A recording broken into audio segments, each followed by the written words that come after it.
Des détenus condamnés pour terrorisme, bientôt libres. D'ici 2019, ils seront une quarantaine d'individus à avoir purgé leur peine, selon le procureur de la République de Paris.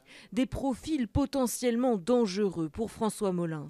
On court un risque majeur qui est celui de voir sortir de prison à l'issue de leur peine des gens qui ne seront pas du tout repentis, qui risquent même d'être encore plus endurcis compte tenu de leur séjour en prison.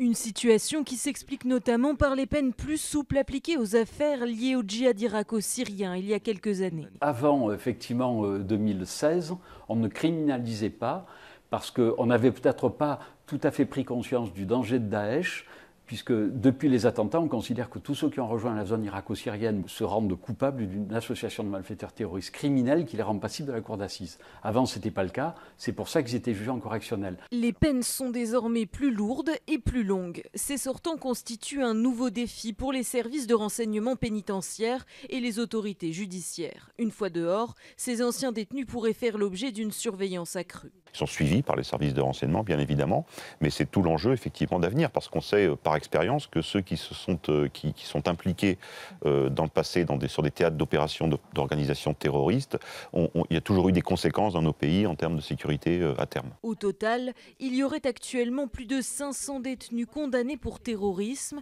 et 1200 personnes écrouées pour des faits de droit commun radicalisées dans les prisons françaises.